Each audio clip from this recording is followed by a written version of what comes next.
Well, this morning we're kicking things off really fun. We're in the principal's office. So please join me in welcoming our Sunnydale High principals to the stage. Ken Lerner.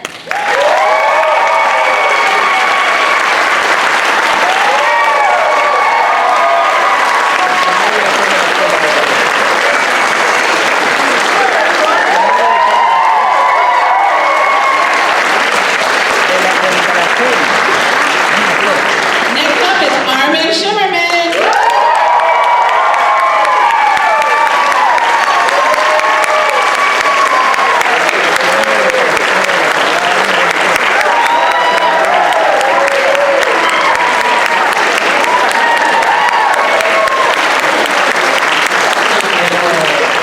And of course, last but certainly not least, D.B. Woodside.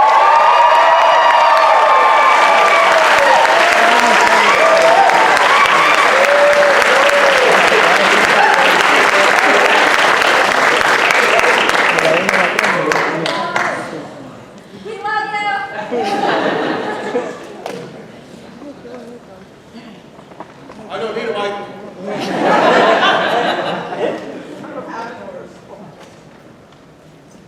Welcome to the Hellmouth. Well, we are so happy that the three of you have joined us early this morning. I know, sorry, I'm not at, you know what? That way you're not trying to crane your necks to look at me. It's going to be a long weekend. So, welcome to Torrance High, home of the Hellmouth. What's it like being back here for you? What's it like to be back? Oh, it's amazing. I mean, when last time I was here, I was shooting, and then I got shot. So, but this is exactly where we shot. It's, you know, it's great to be back. Just looking at this hallway, this is where it all started for me. I came from the exit, down the first day of shooting, and I was working on another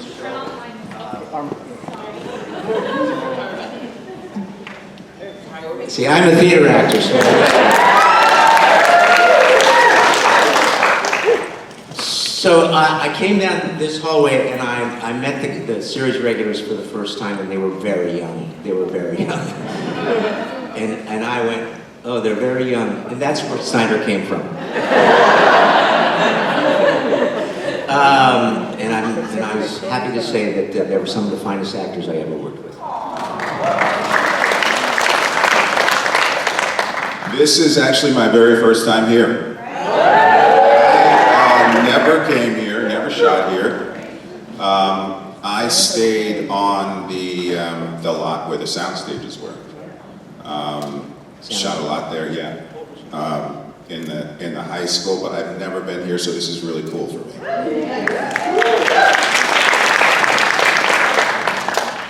So, three principals, three very distinct styles of being a principal, all played very vital but different roles in Buffy's life. How much of you and like your input and feedback on the characters went into how you played the principal? Well, I was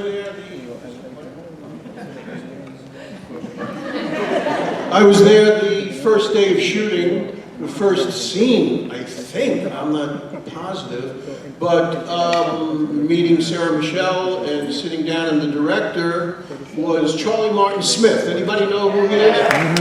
Wonderful actor. And who knew that Buffy would be so important to everyone? And the writing was incredible. And Josh's words were great, and just walking around before we started shooting, seeing the labyrinth and seeing everything there, amazing, just amazing. This one works now. So I started watching Buffy because of Ken. Ken's an old friend of mine. He was my acting teacher as well.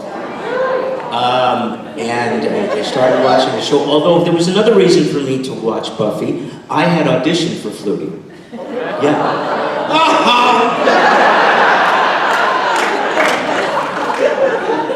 And they didn't pick me. But They made a wise choice. They were very kind, and they called me up after Flutie's demise, and they said, "Will you come and do the principal, the new principal?" And I said, "Yeah, but I've got a day job."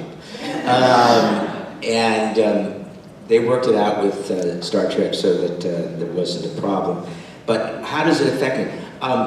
Everybody knows how my character died, which is something I asked for.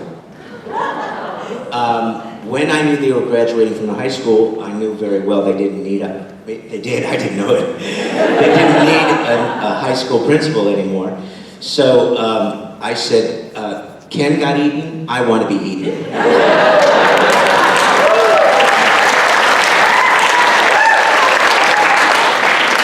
And the icing on the cake is I got eaten by my very dear and close friend, Harry Groom.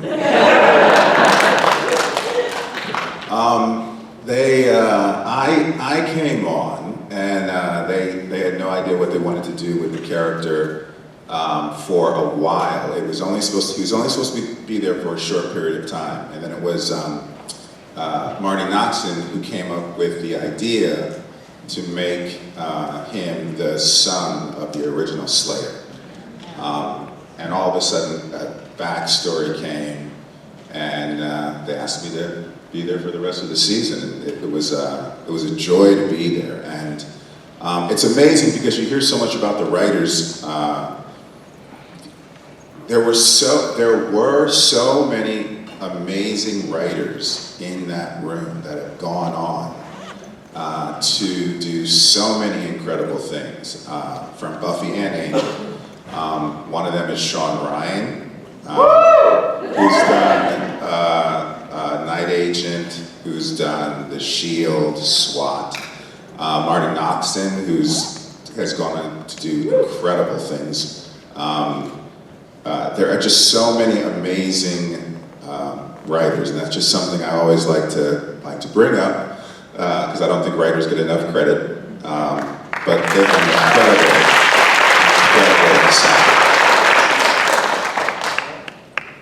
It's interesting you mentioned you wanted your character killed off, because I was going to say, how did you feel about where your characters ultimately ended up? Because In Harry's stomach. we had two very gruesome deaths and one who survived the Hellmouth.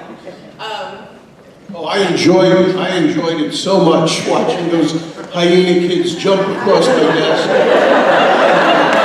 coming at me, and then after we did like a few, maybe 3, 4, 5 takes, then they took me away and put the makeup on with the scratches and all that, and then I came back, and great way to die, I suggest it for everyone.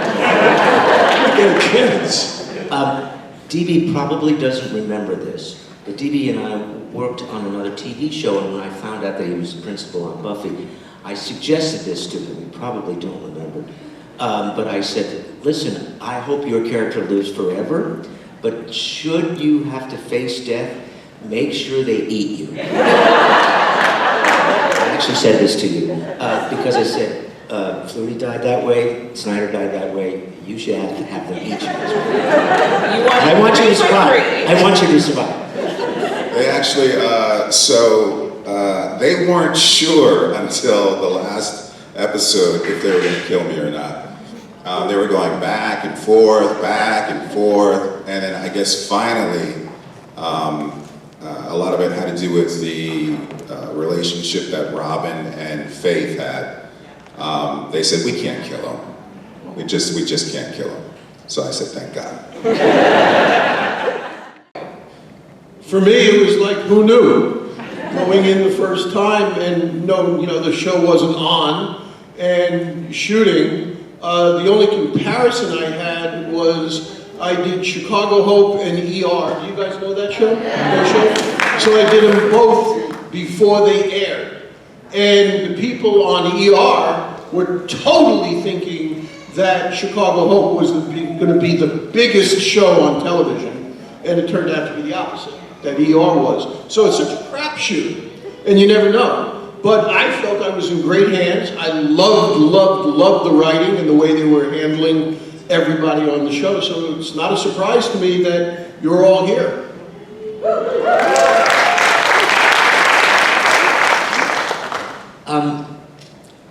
Because I watched the show because of Ken, and then became fascinated with the show itself.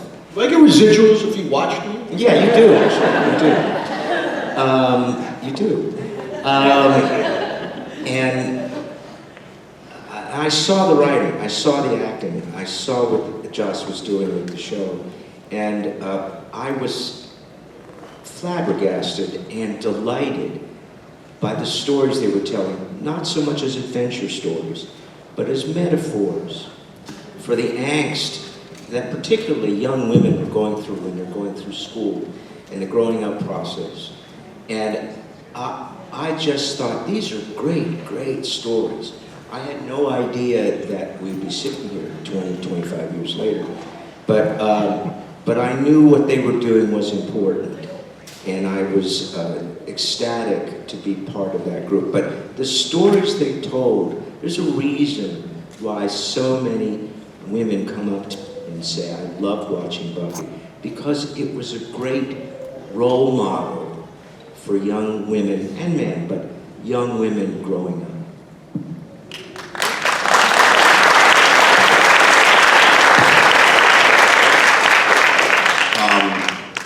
I think any actor that says when they're doing something that they know what it's going to be in 20 years is a liar. We never know. You hope and you dream. I think when you're in something, I think, your biggest aspiration is simply that people will enjoy what you're doing. And that's it.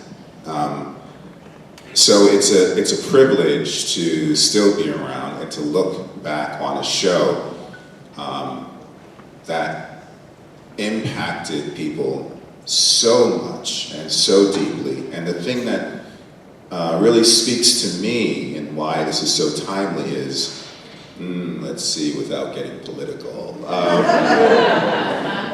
Get the little... When you... Buffy is inherently political.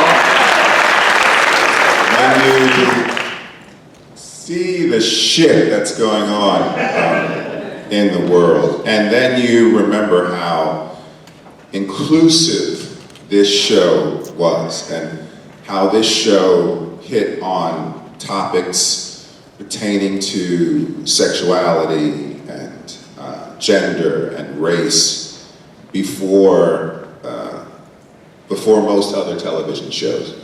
So for me, when I see this, it makes me very happy, and I hope that we can start going back to shows like this, where you see people, all kinds of people living together, loving together, accepting each other.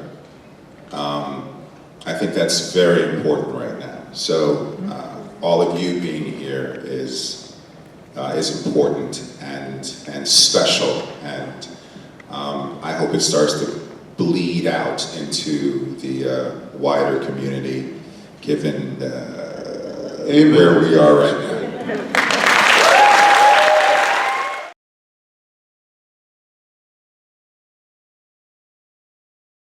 After playing Buffy for so many seasons, I do feel like Sarah closed it out really well. I mean, she, for me, knocked it out of the park. And I think that's really tough to do on a show that people love, because no one really wants to see it go away. But she knew the right time to call it quits. She was really paying attention to those last final scripts to make sure that it was something that she could be proud of, therefore people watching could really enjoy, even if it was going off. But and I just feel like she closed the show out on a very, very high note. And if I can add to that, because I had the privilege of being in the middle of the show, in the middle seasons, and Sarah and I were actually quite close on the show. Not on camera, of course, but off camera. And she shared with me that her agent, a lot of people were begging her to leave the show. That they wanted her to go into movies, they wanted her to do bigger things, at least what the industry thinks of as bigger things. And it was a hard struggle for her, but she decided no, Joss had given her this break, this huge break, and she was not going to stop helping him until the contract was over. And 7 years is usually a contract. So, so she stayed and did that. So, because she was dedicated not only to the show, of course, but also to the people who created the show.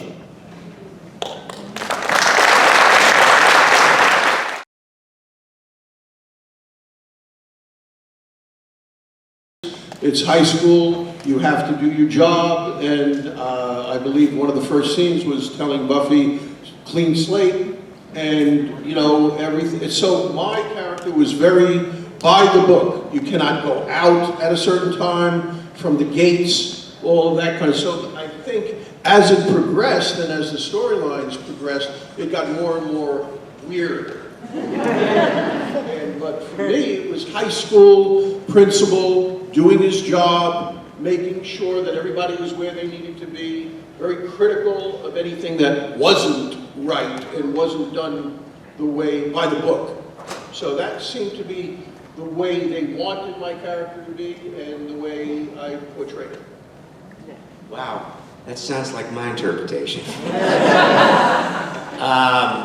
I know they gave me a line where they said, I'm not fluty, I'm not touchy-feely.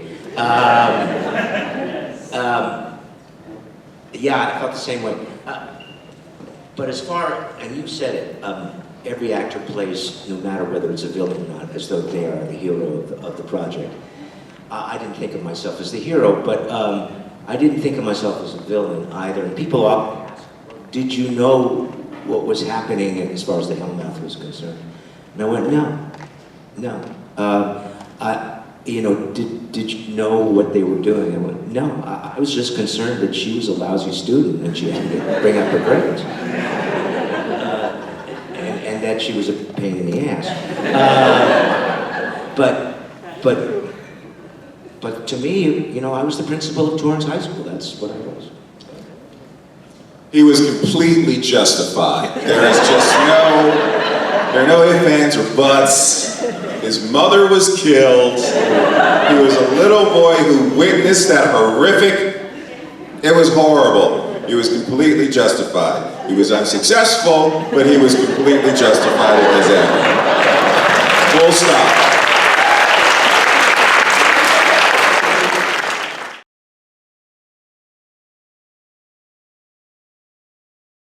She had a lot of stress on her shoulders.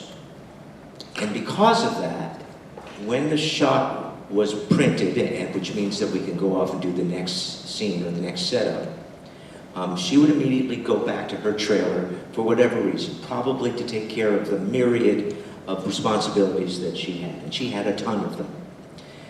This sort of disappointed some of the other cast because, like what you were just saying, D.B., they wanted to party, they wanted to have a good time.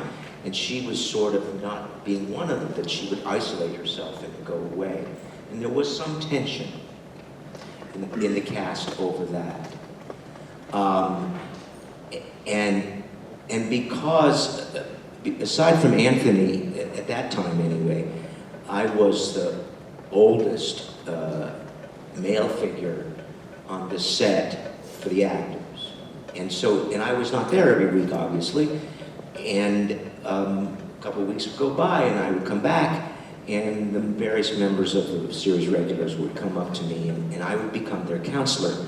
They would talk to me about things that were happening that were bothering them. And so I heard a lot of conflict. The set was cohesive, but there was conflict. And one other thing I want to say about the set that was incredibly surprising. This is not to do with the actors, it has to do with Joss Whedon. almost every day for 4 years that I shot, Joss Whedon was there. Was he there for you guys as well? Yeah. The shot? Great. So we've all done a lot of work and a lot of TV work, and I had another show at the time, and I never saw my executive producer on that show ever on the set, ever. And yet Joss was there every day on Buffy. I began to think it was me. I began to think, is he checking up on me? Is that and Joss was there, I think, to quell whatever conflicts were there. That he was there to amongst many things that he was doing, he was there to make sure that there was peace and tranquility on the set. And I'm very grateful for that. He was an extraordinary writer, an extraordinary director, a very quiet man, but very loving to the cast. And I appreciated that a great deal. You know, it's so interesting. He had a totally different experience in terms of being on a show that was going, how many years were? 7. Yeah. So when you were on, what year was it? The second year? For Star Trek? No, for... Buffy, I was on the second year, but I was in the last episode in this room of the second episode, second season. Okay. So when I was doing the show, the sense was Joss was God, and we were all just figuring out what the show was. And there were no stars. Everybody was, kind of figuring it out. And so the sense was very communal-like. Everybody trying to figure out where they fit in. And again, because I was one of the older people in the cast, they would come to me for advice on different stuff, but certainly not. So this is the first I'm hearing about this kind of thing, and it's very interesting. Because I've been on a lot of sets where it's the 5th season, 6th season, 7th season, and the politics are insane. And well, I wouldn't say it was there in the second season, but 3rd, 4th season. yeah, but I'm saying when you're on a show that has been going on, there's a lot of intrigue. There was pretty much no intrigue when I was doing it because it was the beginning, and they were figuring it out. So we are pretty much out of time, but if you could just sum it up in like a quick sentence, as the younger generation comes and watches Buffy on streaming, what is the one thing that you want them to take away from the show? Enjoy growing up with these characters and enjoy the writing. Great show. Learn the lessons, the metaphors that these episodes represent. Learn the metaphors. They're very helpful. They're very nurturing. And yes, there's a lot, about vampires and stuff like that. But that's just a metaphor. It's just a metaphor for the angst that young people are feeling when they're growing up and going to school. I think I would say watch and then create the world that you want to live in. There's absolutely no reason to feel like life or the world is overwhelming you. I know it is easy to feel that way, but I think a lot of that is also by design. It's been designed to overwhelm you, and so the trick is to stay plugged in. When you need a break, take a break. But what I hope that you take away from the show is that you never stop fighting. You have the power, you have agency, and that is what I think people fear the most, is staying tuned in, staying plugged in, enjoying the inclusivity that the show shows, and then create that in the world that you want to live in.